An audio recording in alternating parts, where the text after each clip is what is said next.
Hello students, હું આશીષ ચાવડા આપણી આ YouTube channel JEE NEET GUJCET ગુરુમાં આપ સૌનું સ્વાગત કરું છું. મિત્રો, આપણે મોલ કોન્સેપ્ટને ડિટેલમાં ભણ્યા, તેમાં આપણે ખૂબ જ સંક્ષિપ્તમાં ભણ્યા છીએ ગ્રામ પરમાણ્વીય દળ અને ગ્રામ આણ્વીય દળ. તો આશા છે કે આપને એ ટોપિક સમજાઈ ગયા છે. આપણે એમસીક્યુની પ્રેક્ટિસ પણ કરી હશે. તો આજે આપણે નવો ટોપિક ફિઝિકલ કેમિસ્ટ્રી એટલે કે ભૌતિક રસાયણ વિજ્ઞાનનો આપણે એક નવો ટોપિક તમારા સમક્ષ લાવ્યા છીએ અને એ છે સાંદ્રતાનો એકમ નોર્માલિટી સપ્રમાણતા. તો મિત્રો, નોર્માલિટીના કેટલા સૂત્ર છે કે જેના દ્વારા આપણે નોર્માલિટી મેળવી શકીએ છીએ, અથવા તો નોર્માલિટીના સૂત્રમાં ક્યાં ક્યાં એવા બીજા પદ છે કે જે આપણને નીટ, જેઈ મેન્સ કે ગુજકેટ જેવી એક્ઝામમાં પૂછાઈ શકે છે, તો તેની આપણે વાત કરીએ. તો ચાલો મિત્રો, આપણે આજે શરૂઆત કરીએ નોર્માલિટી. તો આપણે વાત કરીએ તો દ્રાવણની સાંદ્રતા રજૂ કરવા માટે, સાંદ્રતા દર્શાવવા માટે જે જુદા જુદા એકમો છે, એટલે કે જે આપણે જાણીએ છીએ મોલારિટી એટલે કે કેપિટલ એમ, પછી બીજો એકમ છે નોર્માલિટી, જેને આપણે કેપિટલ એન વડે દર્શાવીએ છીએ. ત્યારબાદ તો કે ટકાવારી, ટકાવારીમાં આપણે 3 પ્રકારની ટકાવારી દેખાડીએ છીએ મિત્રો: કદથી ટકાવારી, વજનથી ટકાવારી અને વજન કદથી ટકાવારી. ત્યારબાદ પાર્ટ્સ પર મિલિયન, જ્યારે ખૂબ જ ઓછી સાંદ્રતાનો નિર્દેશ કરવો હોય ત્યારે પાર્ટ્સ પર મિલિયન.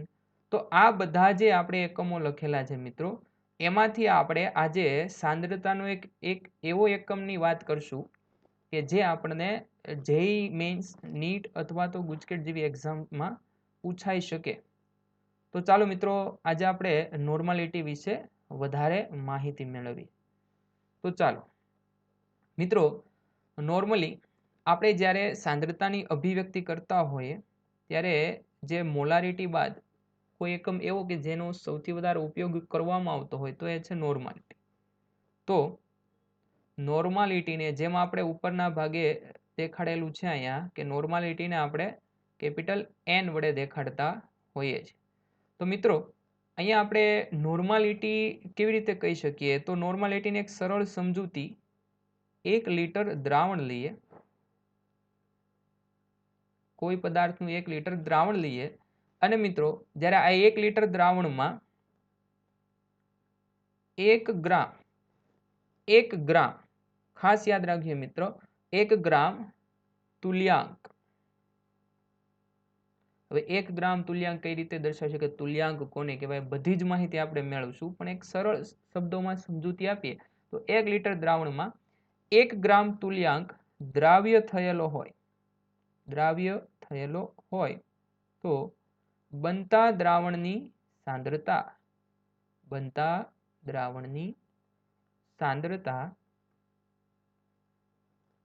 એક નોર્મલ છે તેમ કહેવાય, અથવા તો બનતા દ્રાવણની સાંદ્રતા એક નોર્માલિટી કહેવાય. તો મિત્રો, આ નોર્માલિટી દર્શાવવા માટેનું, જેમ આપણે આગળ વાત કરી કે નોર્માલિટી માટેના સૂત્ર હોય છે, તો આ નોર્માલિટી દર્શાવવા માટેનું કયું સૂત્ર છે? તો આપણે એને સરળ શબ્દોમાં સમજાવીએ તો નોર્માલિટીનું પહેલું સૂત્ર છે નોર્માલિટી બરાબર, જે પ્રમાણે આપણે વ્યાખ્યા કે સમજૂતી ઉપર લખેલી છે, દ્રાવ્યના ગ્રામ તુલ્યાંક છેદમાં દ્રાવણનું કદ લીટરમાં. ખાસ મિત્રો યાદ રાખજો, લીટર એકમમાં જ આપણે અહીંયા કદ લેવું પડશે. જો તમારે ml લેવું હોય તો પણ આપણે આગળ દર્શાવીએ કે કેવી રીતે આપણે સૂત્ર લખી શકીએ છીએ. મિત્રો, હવે પ્રશ્ન એ થાય કે અહીંયા તુલ્યાંક, ગ્રામ તુલ્યાંકને આપણે કઈ રીતે સમજાવી શકીએ? તો મિત્રો, આપણે પહેલા ગ્રામ તુલ્યાંક વિશે થોડીક માહિતી મેળવીએ. ગ્રામ તુલ્યાંક મેળવવા માટે અલગ અલગ રીતથી આપણે ગ્રામ તુલ્યાંક મેળવી શકીએ છીએ મિત્રો. પણ અત્યારે જે આપણે ગ્રામ તુલ્યાંક મેળવશો એ કઈ રીતે મેળવશું? તો આપણે મેળવશું દ્રાવ્ય પદાર્થનું વજન છેદમાં આપણે લેશું દ્રાવ્ય પદાર્થનું તુલ્ય દળ. પાછો પ્રશ્ન થયો હશે, તુલ્ય દળ કોને કહેવાય? તો એ પણ આપણે ભણવાના છીએ। તો મિત્રો આ ગ્રામ તુલ્યાંકનું જે આપણે અહીંયા લખેલું છે ગ્રામ તુલ્યાંક બરાબર દ્રાવ્યનું વજન છેદમાં દ્રાવ્યનું તુલ્ય દળ, એ આપણે ગ્રામ તુલ્યાંકનું અહીંયા જો મૂલ્ય મૂકી દઈએ તો આપણને સૂત્ર મળશે દ્રાવ્યનું વજન ગ્રામમાં છેદમાં દ્રાવ્ય પદાર્થનું તુલ્ય દળ ગુણ્યા દ્રાવણનું કદ લીટર। મેં આગળ કીધેલું એ પ્રમાણે જો તમારે ml માં લેવું હોય મિત્રો તો આ સૂત્રને આપણે આમ પણ દર્શાવી શકીએ, દ્રાવ્ય પદાર્થનું વજન છેદમાં દ્રાવ્ય પદાર્થનું તુલ્ય દળ ગુણ્યા દ્રાવણનું કદ। જો મિત્રો દ્રાવણનું કદ આપણે લીટરની બદલે ml એકમમાં લેવું હોય તો અંશમાં દ્રાવ્યનું વજન ગુણ્યા 1000 કરી દેવું, જેથી સૂત્ર એ જ રહે છે, માત્ર એકમ આપણે બદલા છે કે જે આપણે લીટરમાં લેતા ને આપણે ml માં લીધું તો અંશમાં આપણે દ્રાવ્યનું વજન ગુણ્યા 1000 કરવા પડે। હવે મિત્રો અહીંયા જે આપણે વાત કરીએ એમ કે તુલ્યાંક કોને કહેવાય, ગ્રામ તુલ્યાંક કોને કહેવાય, તુલ્ય દળ કેવી રીતે મેળવી શકાય, મિત્રો એ જ આપણે ખાસ સમજવાનું છે નોર્માલિટીની ગણતરી કરતી વખતે। તો હવે આપણો જે ક્વેશ્ચન છે મિત્રો એ છે કે ગ્રામ તુલ્યાંક કોને કહેવાય, તુલ્ય દળ કઈ રીતે મેળવી શકાય। તો ચાલો એ સમજીએ આપણે મિત્રો।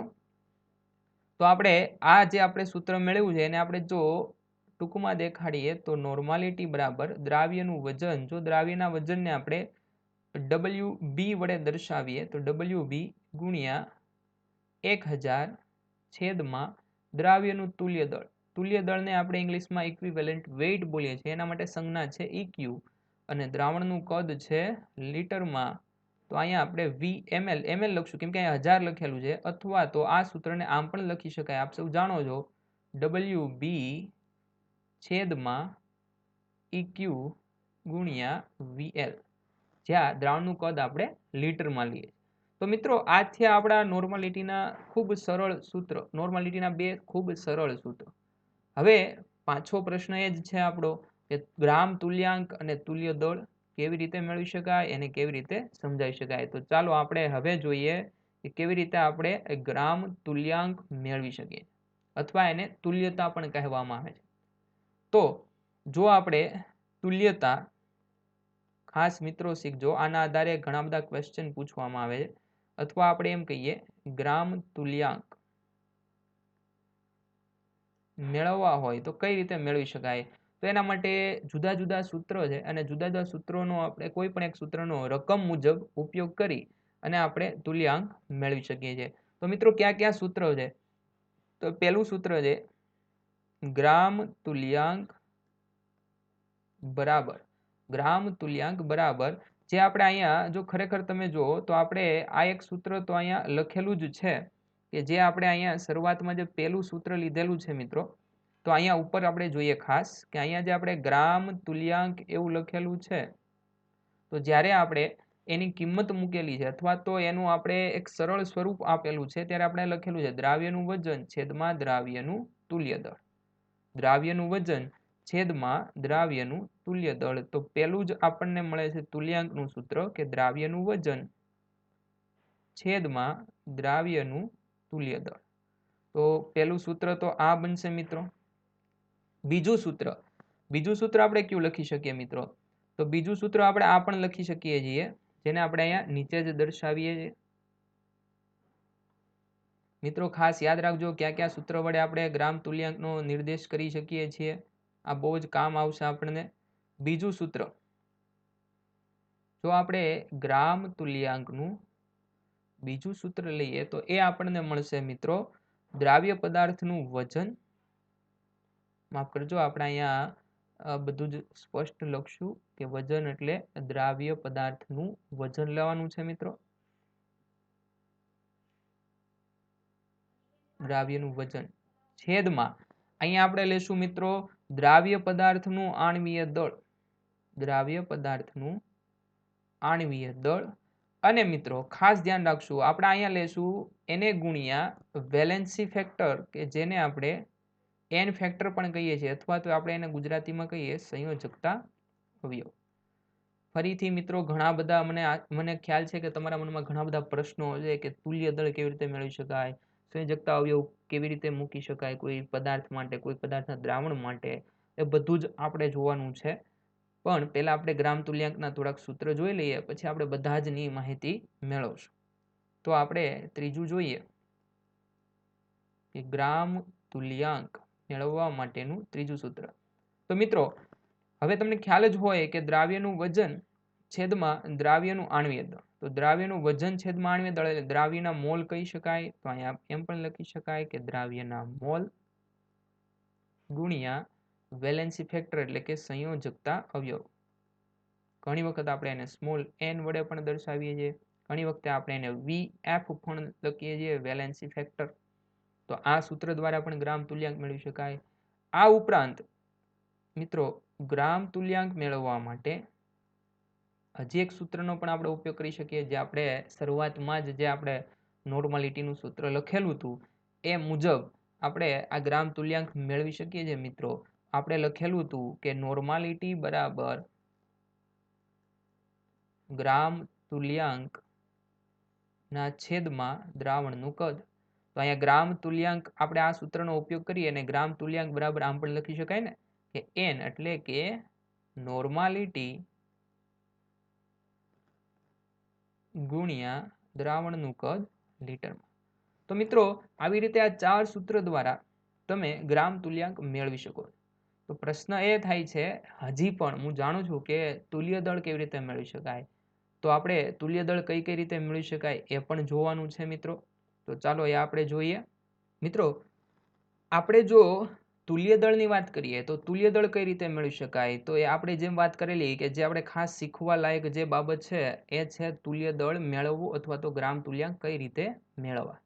તો ચાલો આપણે પહેલા વાત કરીએ કે મિત્રો તુલ્ય દળ કેવી રીતે મેળવવું। તો આપણે વાત કરીએ તો સૌ પ્રથમ આપણે તુલ્ય દળ કોને કહેવાય, કેવી રીતે મેળવી શકાય, તો એ આપણે જોઈએ। તો મિત્રો તુલ્ય દળ મેળવવા માટે બહુ જ કોમન, જો આપણે ઘણા બધા ક્વેશ્ચન સોલ્વ કરીએ તો મોટા ભાગના ક્વેશ્ચન્સમાં આ સૂત્ર દ્વારા આપણને તુલ્ય દળ મળી જતું હોય છે મિત્રો। ને એમાં અને લગભગ આપણે એમ એક જ સૂત્ર મિત્રો એડ કરીએ તો એમાં બધા જ સૂત્રનો, બધા તુલ્ય દળ મેળવવા માટેના સૂત્રોનો સમાવેશ થઈ જતો હોય છે। કઈ રીતે? તો તુલ્ય દળ બરાબર દ્રાવ્ય પદાર્થનું આણ્વીય દળ છેદમાં સંયોજકતા। હવે સંયોજકતા ન કેવું હોય તો ત્યાં તમે ઓક્સિડેશન આંક પણ મૂકી શકો। ત્યાં આપણે જુદા જુદા પદ ફેરવશું જેથી આપણને અલગ અલગ સૂત્ર મળી શકે। તો આપણો ટાર્ગેટ એ છે કે હાલમાં તો આપણો ટાર્ગેટ એ સંયોજકતા અવયવ। હવે સંયોજકતા અહીંયા આપણે લખીએ સંયોજકતા અથવા તો આપણે એમ લખીએ સંયોજકતા અવયવ, જે આપણે આગળ પણ લખેલું છે વેલેન્સી ફેક્ટર। તો મિત્રો એ પ્રશ્ન થાય કે વેલેન્સી ફેક્ટર અહીંયા આપણે કઈ રીતે દર્શાવી શકાય, વેલેન્સી ફેક્ટર કોઈ પદાર્થમાંથી કેવી રીતે મેળવી શકાય, તો એ પણ મેળવશું। પણ હજી આપણે એક તુલ્ય દળ મેળવવા માટેનું એક બીજું સૂત્ર પણ લખી લઈએ, પછી આપણે વેલેન્સી ફેક્ટર મેળવીએ। તો તુલ્ય દળ આ રીતે પણ મેળવી શકાય મિત્રો કે દ્રાવ્ય પદાર્થનું આણ્વીય દળ છેદમાં, જ્યારે ખાસ તો ઓક્સિડેશન, આ જે હું સૂત્ર લખું છું મિત્રો એ ઓક્સિડેશન કરતા કે રિડક્શન કરતાનું જ્યારે આપણે સમીકરણમાં ઉલ્લેખ કરેલો હોય પ્રક્રિયા સમીકરણમાં ત્યારે વધારે ઉપયોગી છે। તો તુલ્ય દળ બરાબર આણ્વીય દળ ના છેદમાં મેળવેલા કે ગુમાવેલા ઇલેક્ટ્રોનની સંખ્યા। તો મિત્રો અહીંયા આપણે જેમ મેં તમને કીધેલું એ મુજબ કે આપણા મનમાં એક ક્વેશ્ચન થતો હોય, આપણા મનમાં દરેકના મનમાં એક ક્વેશ્ચન થતો હોય કે વેલેન્સી ફેક્ટર કઈ રીતે મેળવી શકાય, તો આપણો હવેનો પોઈન્ટ એ જ છે કે સંયોજકતા અવયવ એટલે કે વેલેન્સી ફેક્ટર મેળવવાની જુદી જુદી રીત। તો મિત્રો અહીંયા આપણે વેલેન્સી ફેક્ટર મેળવવું છે તો વેલેન્સી ફેક્ટર આપણે કઈ રીતે મેળવશું, તો વેલેન્સી ફેક્ટર કોઈ પદાર્થ માટે કઈ રીતે નક્કી કરી શકાય, તો એના માટે જોઈએ મિત્રો તો પહેલા આપણે જોઈએ એસિડ માટે। પહેલા આપણે જોઈએ એસિડ માટે. એસિડ માટે સંયોજકતા અવયવ કઈ રીતે મેળવી શકાય? તો મિત્રો, એસિડ માટે સંયોજકતા અવયવ મેળવવા માટે એસિડમાં જે વિસ્થાપિત થઈ શકે એવા H+ ની સંખ્યા એ જ એનો વેલેન્સી ફેક્ટર અથવા તો સંયોજકતા અવયવ થશે. કઈ રીતે? તો મિત્રો, એ માટે આપણે એસિડના સ્ટ્રક્ચરને યાદ રાખવું પડશે, અથવા તો એસિડમાં કેટલા એવા H+ છે કે જે દૂર થઈ શકે છે અને તેના સ્થાને કોઈ એક એવો ઘટક એડ થઈ શકે જે એમના વીજભારની પૂર્તિ કરતો હોય. તો એવા H+ ની સંખ્યા આપણે જાણતા હોઈએ તો એસિડના આપણને સંયોજકતા અવયવ એટલે કે વેલેન્સી ફેક્ટર વિશે માહિતી મળી શકે. તો કઈ રીતે, તેના ક્યાં ક્યાં ઉદાહરણ જોવા જોઈએ અથવા આપણે ક્યાં ક્યાં ઉદાહરણને જોઈ શકીએ છીએ? તો બહુ સિમ્પલ જોઈએ મિત્રો. જે આપણા 11 અને 12 સાયન્સની બુકમાં આવતા હોય એવા જ આપણે ઉદાહરણને ખાસ જોઈએ. દાખલા તરીકે આપણે જોઈએ એસિડ અને એસિડની સામે એના વેલેન્સી ફેક્ટર મીન્સ કે સંયોજકતા અવયવ. તો મિત્રો, ખૂબ જાણીતા એસિડ આપણે લઈએ, દાખલા તરીકે HCl. તેમાંથી કેટલા H+ દૂર થઈ શકે? તો કે 1. તો એનો વેલેન્સી ફેક્ટર 1 છે. બીજું બહુ જ જાણીતું એસિડ છે HNO3, નાઇટ્રિક એસિડ. એમાંથી કેટલા H+? કે 1 H+. ત્યારબાદ મિત્રો આપણે લઈએ HCN. એમાંથી પણ કેટલા H+ દૂર થઈ શકે? તો કે 1 H+. ત્યારબાદ મિત્રો લઈએ આપણે એસિટિક એસિડ CH3COOH. તો એમાંથી પણ કેટલા H+? તો કે 1 H+ દૂર થઈ શકે. મિત્રો, ત્યારબાદ આપણે જોઈએ સલ્ફ્યુરિક એસિડ. તો સલ્ફ્યુરિક એસિડમાં આપ સૌ જાણો છો કે સલ્ફ્યુરિક એસિડમાં એના સૂત્ર મુજબ, એનું બંધારણીય જે સૂત્ર છે એ મુજબ જો આપણે વાત કરીએ તો આપણે એનું બંધારણીય સૂત્ર આ રીતે લખીએ. બરાબર છે ને મિત્રો? તો અહીંયા આ H2SO4 માંથી એક H+ જો રિમૂવ થાય, એક H+ દૂર થાય, તો H+ દૂર થયા બાદ આપણને જે આયન મળશે એ મળશે બાયસલ્ફેટ આયન. અને આ બાયસલ્ફેટ આયનમાંથી ફરીથી જો H+ દૂર થઈ જાય તો આપણને મળે છે સલ્ફેટ આયન. એટલે સ્ટેપ વાઇઝ કેટલા H+ દૂર થયેલા છે? 2. તો આનો સંયોજકતા અવયવ એટલે કે વેલેન્સી ફેક્ટર આપણને 2 મળશે. ત્યારબાદ મિત્રો આપણે જોઈએ H3PO4, ફોસ્ફોરિક એસિડ. તો આનું સ્ટ્રક્ચર પણ તમે જોયેલું છે કે P દ્વિબંધ O, OH, OH અને OH. બરાબર? તો આપણે P વિભાગના તત્વોમાં શીખી ગયા છીએ અને ધોરણ 11માં જે વિદ્યાર્થીઓ અભ્યાસ કરે છે એ ધોરણ 12માં આના વિશે માહિતી મેળવવાના છે. તો મિત્રો, અહીંયા કેટલા H+ દૂર થઈ શકે એવા છે? તો કે 3. અને એટલા માટે અહીંયા વેલેન્સી ફેક્ટર એટલે કે સંયોજકતા અવયવ આપણને 3 મળશે. ત્યારબાદ વાત કરીએ મિત્રો તો છે H3PO3. તો એનું સ્ટ્રક્ચર પણ મિત્રો આ જ રીતે બનાવી શકાય. P દ્વિબંધ O, અહીંયા OH, અહીંયા આવશે OH. અને હવે આ સૂત્રમાં H3PO3 આપણે જે બનાવતા શીખવાડેલું હોય ધોરણ 12માં, કઈ રીતે બનાવશું? તો કે એક ફોસ્ફરસ અને એક ઓક્સિજન. ઓક્સો એસિડ છે ફોસ્ફરસનો, એટલા માટે એક ફોસ્ફરસ ને એક ઓક્સિજન. ત્યારબાદ કેટલા ઓક્સિજન કેટલા હાઇડ્રોજન વધે? તો કે એક ઓક્સિજન દૂર થાય, એક ઓક્સિજન આપણે ગોઠવી દઈએ તો વધે 2 ઓક્સિજન ને 3 હાઇડ્રોજન. તો 2 ઓક્સિજન ને 2 હાઇડ્રોજન OH બનાવશે અને ત્રીજો હાઇડ્રોજન ફોસ્ફરસ સાથે સીધો જોડાશે. તો મિત્રો, અહીંયા જે ફોસ્ફરસ સાથે સીધો જોડાયેલો હાઇડ્રોજન છે એ એસિડિક હાઇડ્રોજન નથી, એટલે કે એસિડિક પ્રોટોન નથી. તો એસિડિક પ્રોટોન કેટલા મિત્રો? જે ઓક્સિજન સાથે જોડાયેલા 1 અને 2. તો આ પ્રકારના સૂત્રમાં ખાસ ધ્યાન રાખવું મિત્રો કે જે આપણે દરેક સૂત્ર જોઈએ તો દરેકમાં એક H+ હોય, એક હાઇડ્રોજન છે. તો જ્યાં એક હાઇડ્રોજન છે ત્યાં આપણે વેલેન્સી ફેક્ટર 1 લખીએ છીએ. જ્યાં સૂત્રમાં 2 હાઇડ્રોજન દેખાડેલા છે આપણે ત્યાં આપણે 2 લખીએ છીએ. 3 દેખાડેલા છે ત્યાં આપણે 3 લખેલા છે. તો જરૂરી નથી કે જેટલા હાઇડ્રોજન દર્શાવવામાં આવે એટલા જ એમના વેલેન્સી ફેક્ટર હોય.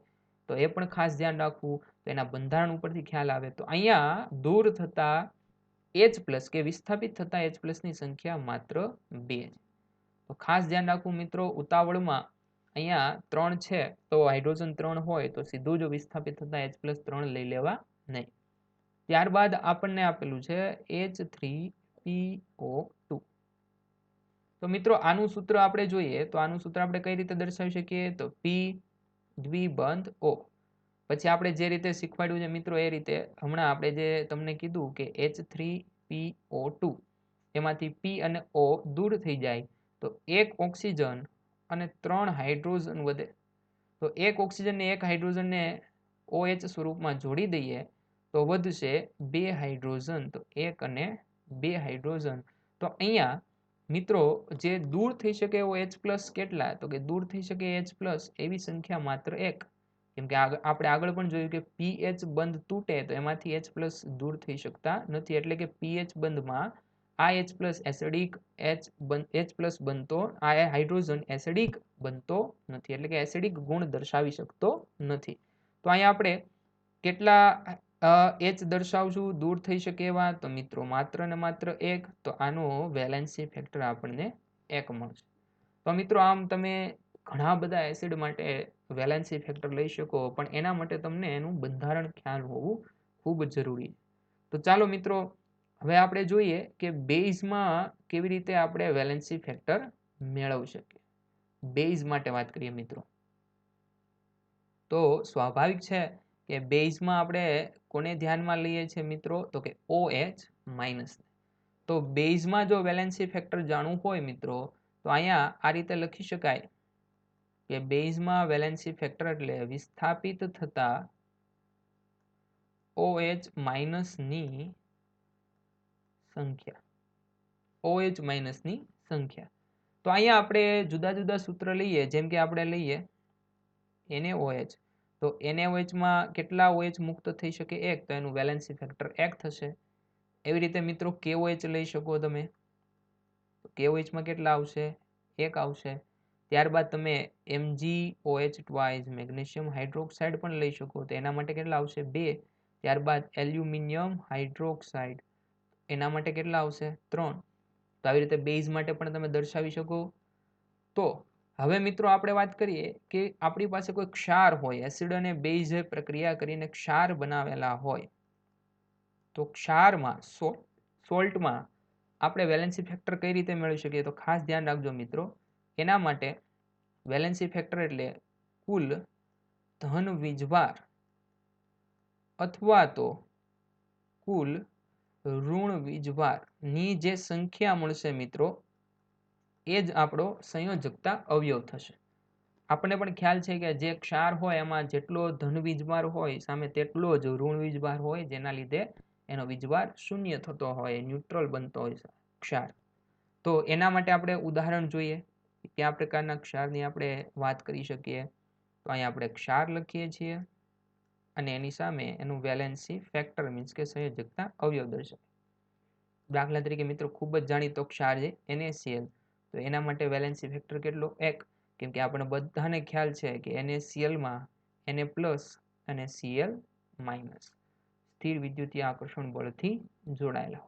મિત્રો બીજું ઉદાહરણ લઈએ AlCl3. તો આને આપણે જો આયનીય સ્વરૂપે લખીએ તો Al+3 અને 3Cl-. તો જો ધન વીજભાર પણ 3 થશે, ઋણ વીજભાર પણ 3 થશે, તો અહીંયા વેલેન્સી ફેક્ટર આપણને મળશે 3. એવી જ રીતે મિત્રો આપણને એલ્યુમિનિયમ સલ્ફેટ આપવામાં આવે Al2SO4 થ્રાઇસ. તો એનું આપણે જો આયનીકરણ વિચારીએ તો 2Al+3 3 મોલ ઓફ SO4 2-. તો આની આપણે વેલેન્સી ફેક્ટર કેટલું લખી શકીએ મિત્રો? તો અહીંયા ધન વીજભાર કુલ કેટલું થશે? 2 × +3 એટલે +6 થશે. એવી જ રીતે 3 × -2 એટલે -6 થશે. તો આનો વેલેન્સી ફેક્ટર મળશે આપણને 6. છે ખૂબ સરળ મિત્રો. એવી જ રીતે તમે કોઈ પણ ક્ષાર માટે વેલેન્સી ફેક્ટર એટલે કે સંયોજકતા અવયવ અથવા તો N ફેક્ટરનું મૂલ્ય તમે મેળવી શકો. તો મિત્રો હવે આપણે એવું જોઈએ કે કોઈ એક રિએક્શન આપેલી હોય તો ત્યારે આપણે કેવી રીતે વેલેન્સી ફેક્ટર મેળવી શકીએ. તો ચાલો એ જોઈએ. તો ચાલો મિત્રો આગળ જોઈએ આપણે. તો આપણે વાત કરીએ અને આ જે હવે જે પોર્શન આપણે ભણવા જઈએ છીએ મિત્રો એ ખાસ શીખજો, કેમ કે તેને અનુરૂપ ગુજરાત બોર્ડ, ગુજકેટ અને જેઈ નીટ કોઈ પણ એક્ઝામમાં પૂછાઈ શકે એવું એક પોર્શન છે. એટલે અને ઘણી વખત પૂછાયેલું પણ છે કે જ્યારે આપણે કોઈ એક રિએક્શનની વાત કરતા હોઈએ દાખલા તરીકે આપણે વાત કરીએ MnO4 માઇનસ એટલે કે પર મેંગેનેટ આયન અથવા તો KMnO4 માટે. તો મિત્રો ત્યારે આપણે જો KMnO4 નું રિએક્શન એટલે કે પોટેશિયમ પર મેંગેનેટની રિએક્શન જોઈએ તો મિત્રો આપણને ખ્યાલ છે રેડોક્સમાં આપણે ભણી ગયા છે રેડોક્સ પ્રક્રિયામાં કે K છે એની ઓક્સિડેશન અવસ્થા ચેન્જ થઈ શકતી નથી. એ +1 જ હોય છે. જ્યારે એ કોઈ સાથે જોડાયેલો હોય ત્યારે +1 હોય. તો જ્યારે KMnO4 ની રિએક્શન થાય મિત્રો ત્યારે કઈ રીતે રિએક્શન થાય, કયા કયા માધ્યમમાં થાય, ખાસ ધ્યાન રાખજો મિત્રો. જો એસિડિક માધ્યમમાં થાય, એસિડિક માધ્યમમાં થાય તો એના માટેની રિએક્શન આપણને મળશે MnO4 minus plus 5 electron plus 8H plus gives Mn+2 plus 4 mall of H2O. મિત્રો આપણે રેડોક્સ પ્રક્રિયા દ્વારા સંતુલિત કરી શકીએ. જો આપણે રેડોક્સ પ્રક્રિયામાં પણ પ્રોબ્લેમ થતા હોય, પ્રશ્નો હોય કોઈ, તો આપણે રેડોક્સ પ્રક્રિયાનો ટોપિક પણ લઈને આવવાના જ છીએ મિત્રો. તો અહીંયા આપણે ખાસ તો ઓક્સિડેશન આંક જોવાનો છે મિત્રો. તો અહીંયા Mn નો ઓક્સિડેશન આંક કેટલો થાય? +7 થાય. બરાબર ને? આપણે આવડતું જ હોય હવે તો કે MnO4 માઇનસ નો ઓક્સિડેશન આંક કેવી રીતે કાઢવો, એમાં Mn નો ઓક્સિડેશન આંક કેવી રીતે કાઢવો પર મેંગેનેટ આયનમાં. તો આપણે જેમ શીખ્યા છે એ પ્રમાણે અહીંયા આપણે x લઈએ Mn માટે, તો ઓક્સિજન 4 છે મિત્રો, તો 4 માટે -2 અને કુલ પરિણામી વીજભાર છે -1. તો મિત્રો અહીંયા આપણને આ મળશે x plus -8 is equal to -1. તો અહીંયા આમ થઈ જાય x -8 બરાબર -1. આ -8 ને અહીંયા ફેરવીએ અને સૂત્રનો કરતા x ને બનાવીએ તો x બરાબર 8 માંથી 1 બાદ કરીએ તો મળશે +7. તો આ રીતે તમે શું જાણો છો કે Mn ઓક્સિડેશન આંક પર મેંગેનેટ આયનમાં +7 મળશે. તો અહીંયા કેટલો મળશે મિત્રો? +2 મળશે. તો ખાસ ધ્યાન રાખવું મિત્રો કે અહીંયા જો આપણે વેલેન્સી ફેક્ટરની વાત કરશું તો વેલેન્સી ફેક્ટરમાં અહીંયા આપણે વાત કરશું મિત્રો 7 માંથી 2 જેટલો ઓક્સિડેશન આંકમાં ચેન્જ થાય છે. 7 માંથી 2 જેટલો ઓક્સિડેશન આંકમાં ચેન્જ થાય તો ત્યારે આપણે જે વેલેન્સી ફેક્ટર લેવાનો થશે મિત્રો એ લેવાનો થશે 5. કેટલો લેવાનો થશે મિત્રો? 5 લેવાનો થશે. જ્યારે આપણે તુલ્ય દળ ગણશું તો આનું તુલ્ય દળ કઈ રીતે મેળવી શકાય અથવા તુલ્ય ભાર કેવી રીતે મેળવી શકાય? તો આનું તુલ્ય દળ મેળવવા માટે મિત્રો MnO4 માઇનસનો આપણે વીજભાર MnO4 માઇનસનો આપણે આખો જ આણ્વીય દળ મેળવવું પડે. જે આણ્વીય દળ આપણને 158 મળશે અને એને ભાગ્યા સંયોજકતા આવ્યો વેલેન્સી ફેક્ટર આપણને જે મળશે એ મળશે મિત્રો 7 માંથી 2 એટલે કેટલાનો ઘટાડો છે? 5 નો ઘટાડો છે. અને એ જે ઘટાડો છે એ જ આપણે દર્શાવવાનો છે. તો આવી રીતે આપણે એનું તુલ્ય દળ મેળવી શકીએ. તો ચાલો મિત્રો આપણે ઝડપથી જોઈ લઈએ કે એસિડિક માધ્યમમાં 158/5 તુલ્ય દળ મળે તો બેઝિક માધ્યમમાં કઈ રીતે મેળવી શકાય? તો બેઝિક માધ્યમમાં MnO4 માઇનસ તેની રિએક્શન છે મિત્રો એ દર્શાવવું છું. MnO4 minus plus electron gives MnO4 2 minus. તો મિત્રો અહીંયા જો આપણે ઓક્સિડેશન અવસ્થા જોઈએ તો આ મળશે +7 અને અહીંયા જે આપણને મળશે એ મળશે +6. તો મિત્રો કેટલાનો ફેર છે? તો 1 નો ફેર છે, 1 નો ઘટાડો. તો આપણે અહીંયા તુલ્ય દળ કઈ રીતે મેળવશું મિત્રો? તો અહીંયા આપણે તુલ્ય દળ મેળવશું અણુભાર અથવા તો આયન હોય તો આયનનો ભાર, જેને આપણે આયનીય ભાર પણ કહી શકીએ, છેદમાં ઇલેક્ટ્રોનનો ફેરફાર અથવા તો મેળવતા કે ગુમાવતા ઇલેક્ટ્રોનની સંખ્યા. તો સ્વાભાવિક છે મિત્રો અહીંયા તો આપણે ઇલેક્ટ્રોનની સંખ્યા એક જ છે એટલે જે એનો અણુભાર કે આયનીય ભાર હોય એ જ એનો તુલ્ય ભાર આવશે ને મિત્રો? એવી જ રીતે મિત્રો જો આપણે તટસ્થ માધ્યમમાં વાત કરીએ, માફ કરજો આપણે આને નીચે દર્શાવીએ.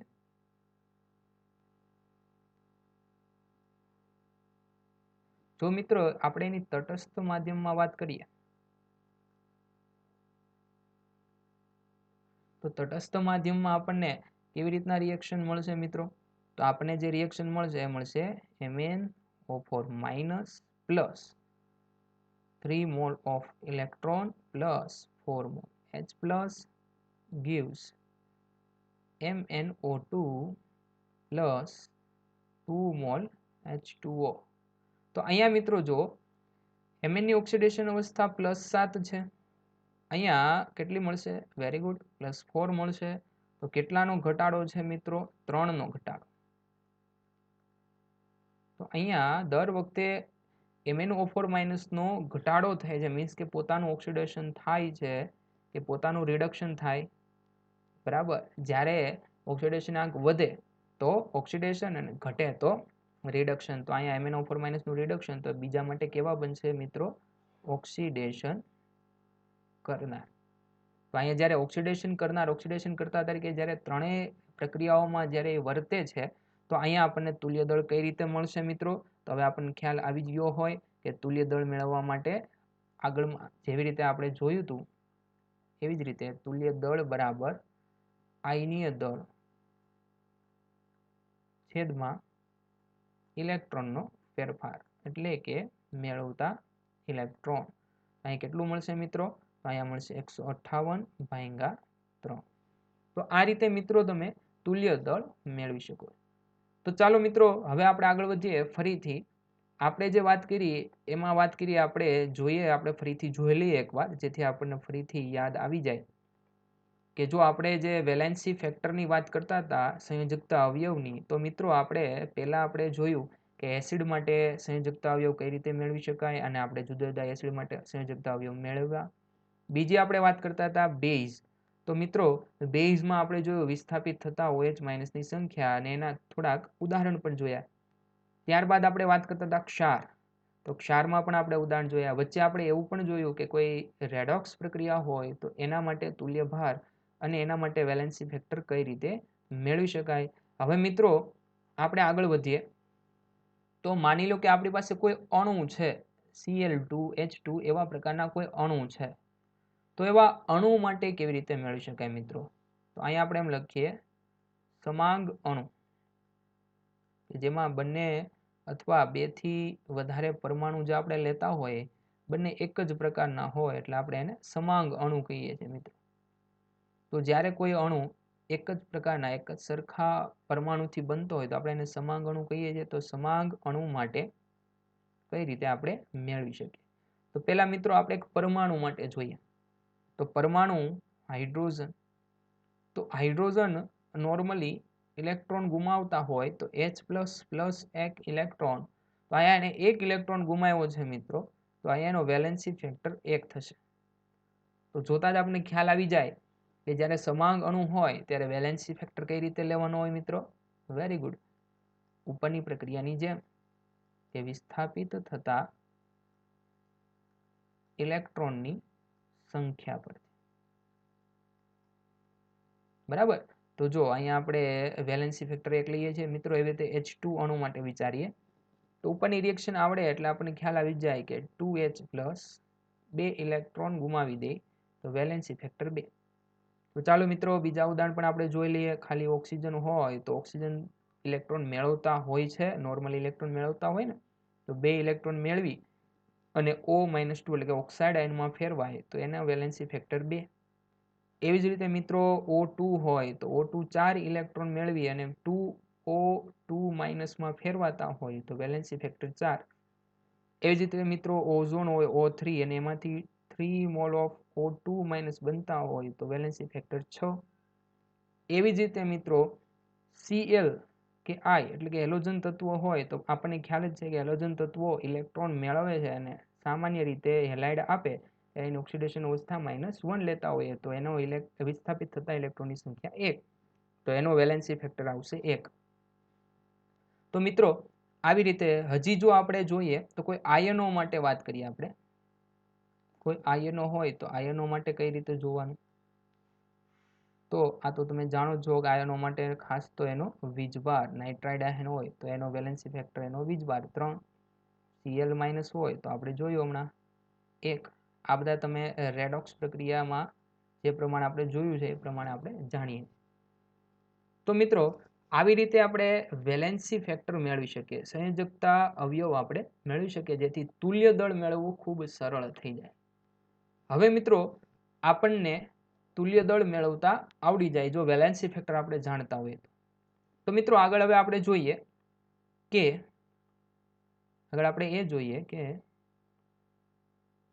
કે નોર્માલિટીના એક સૂત્ર સિવાય અન્ય બીજા એવા કયા સૂત્રો છે કે જેની આપણે ઉપયોગ કરી શકીએ. તો ચાલો આપણે એ પણ જોઈ લઈએ. તો મિત્રો જો આપણે નોર્માલિટી અને પર્સેન્ટેજ W/W એટલે કે વજનથી ટકાવારી, નોર્માલિટી અને પર્સેન્ટેજ W/W એટલે કે વજનથી ટકાવારી વચ્ચેનો સંબંધ મેળવીએ, આ સૂત્રની મદદથી પણ આપણે ઘણા MCQ ઘણા દાખલા ગણી શકીએ છીએ. તો એના માટેનું સૂત્ર છે મિત્રો N બરાબર 10 ગુણ્યા દ્રાવણની ઘનતા અને દ્રાવણની ઘનતાને આપણે લેશું ગ્રામ પ્રતિ ml માં ગુણ્યા પર્સેન્ટેજ W/W એટલે કે વજનથી ટકાવારી અને છેદમાં જે આપણે લઈએ છીએ એ મુજબ દ્રાવ્યનું તુલ્ય દળ. મિત્રો તુલ્ય દળ મેળવવું તો ખૂબ સરળ થઈ ગયું છે. જો આપને ખ્યાલ ના આવે તો ફરીથી વિડીયો પોઝ કરીને અથવા તો વિડીયોને રિવાઇન્ડ કરી અને ફરીથી તુલ્ય દળ કેવી રીતે મેળવવું એ પણ જોઈ લો, જેથી ખ્યાલ આવે તુલ્ય દળ કેવી રીતે મેળવી શકાય જુદી જુદી રીતે. મિત્રો એક બાબત જે ગુજરાત બોર્ડની કોઈ એક્ઝામમાં, જેમ કે આપણે ગુજરાત બોર્ડની 12 સાયન્સની એક્ઝામમાં અથવા તો ગુજકેટની એક્ઝામમાં પણ પૂછાય છે કે સાંદ્રતાનો કયો એવો એકમ છે જે તાપમાન બદલવાથી મૂલ્ય બદલી શકે, અથવા તો કયો એવો સાંદ્રતાનો એકમ જે તાપમાનના ફેરફાર સાથે પોતાના મૂલ્યમાં ફેરફાર કરે. તો મિત્રો ખાસ આ બાબતને આપણે ખાસ જોઈએ. મેં કીધું એમ 12 સાયન્સ બોર્ડ એક્ઝામ માટે પણ અને ગુજકેટ જેવી એક્ઝામ અથવા તો નીટ અથવા તો જેઈ મેન્સ જેવી એક્ઝામ માટે પણ. તો ચાલો મિત્રો આપણે જોઈએ કે તાપમાન સાથે આ ફેરફાર અનુભવે કે ના અનુભવે. તો કે નોર્માલિટી તાપમાન પર આધારિત હોય. જો તાપમાન બદલવામાં આવે મિત્રો તો નોર્માલિટીનું મૂલ્ય પણ બદલે છે.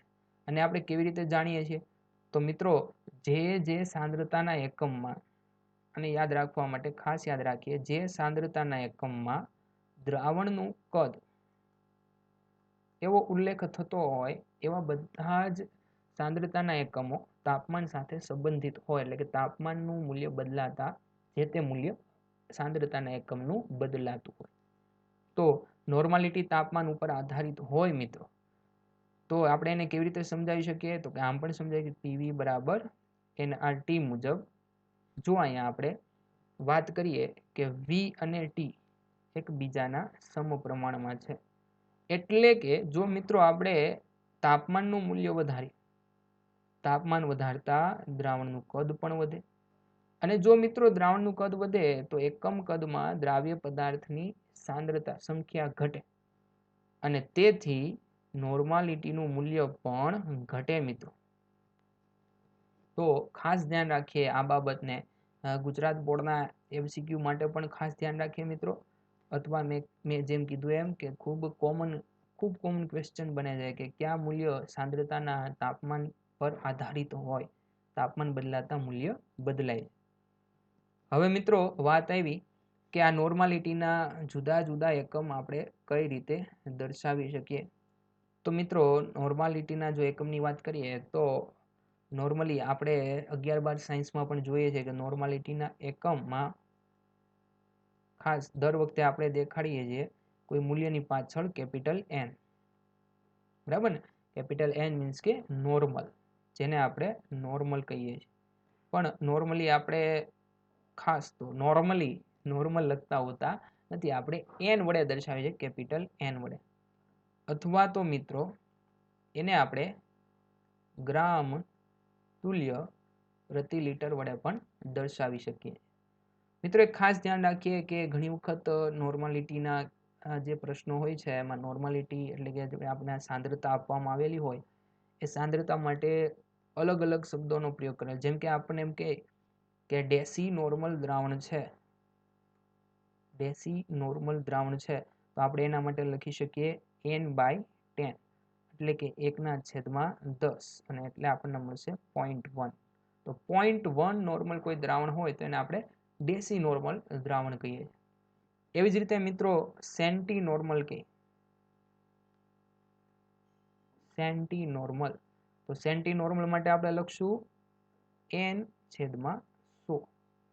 એવી રીતે મિત્રો મિલી નોર્મલ, ખૂબ જે વધારે પડતા જોવા મળતા પદ છે મિત્રો એનો જ આપણે ઉલ્લેખ કરીએ છીએ. બની શકે આનાથી પણ બીજું કોઈ પદ આપેલું હોય.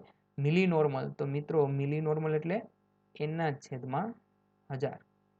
એવી જ રીતે મિત્રો આપણને સેમી નોર્મલ કે સેમી નોર્મલ, તો એના માટે આપણે લખી શકીએ n/2. આ ઉપરાંત મિત્રો નોર્માલિટી મેળવવા માટેના બીજા સૂત્ર પણ છે. જેમ કે આપણે જાણીએ છીએ કે ધોરણ 12 જો તમે પૂર્ણ કરેલું હોય તો તમને ખ્યાલ હોય કે ફેરાડેના બીજા નિયમ મુજબ વિદ્યુત વિભાજનીય ઘટના બનતી હોય ત્યારે વિદ્યુત વિભાજન ઘટનામાં આપણે લખીએ છીએ W1/E1 = W2/E2. આ રીતે પણ આપણે સૂત્ર લખીએ છીએ મિત્રો. તો આ એક સૂત્રથી પણ તમે કોઈ પણ એવા પ્રશ્નો કે જેમાં વિદ્યુત વિભાજનીય ઘટનાનો ઉપયોગ થતો હોય, જ્યારે કોઈ ધાતુ એક ધાતુ બીજી ધાતુને રિપ્લેસ કરતી હોય, વિસ્થાપિત કરતી હોય, ત્યારે તમે આવા સૂત્રની મદદથી પણ તુલ્ય ભાર એટલે કે ઈનું મૂલ્ય E1 અને E2 શું દેખાડે છે, તુલ્ય ભારનું મૂલ્ય મેળવી શકો. આ ઉપરાંત મિત્રો તમે આ એક બીજું સૂત્ર પણ જ્યારે તમે એસિડ બેઝ અનુમાપનની વાત કરતા હોય ત્યારે ખાસ તો આપણે પ્રયોગશાળામાં જ્યારે તમે પ્રેક્ટિકલ કરતા હોય ત્યારે આ સૂત્ર પણ લ્યો કે N1V1 = N2V2. આ સૂત્ર પણ આપણે લેતા હોઈએ છીએ. તો આ સૂત્રની મદદથી પણ તમે નોર્માલિટી ગણી શકો. તો મિત્રો આ થઈ આપણી નોર્માલિટીની સમજૂતી, નોર્માલિટીમાં આવતા પદ, તુલ્ય દળ, તુલ્યાંક, દરેકની માહિતી. હવે મિત્રો આજે આપણે અહીંયા આ લેક્ચર પૂર્ણ કરીએ છીએ અને આવતા લેક્ચરમાં આપણે જોઈશું કે નોર્માલિટીના પ્રશ્નો કેવી રીતે સોલ્વ કરી શકાય. તો મિત્રો આજે આપણે આટલું જોઈએ છીએ. આશા છે આપણને નોર્માલિટી સમજાણી હશે. વધારે માહિતી માટે આપણે નેક્સ્ટ લેક્ચરમાં વાત કરશું નોર્માલિટીની. ત્યાં સુધી મિત્રો આવજો. જય શ્રી કૃષ્ણ, જય સ્વામી.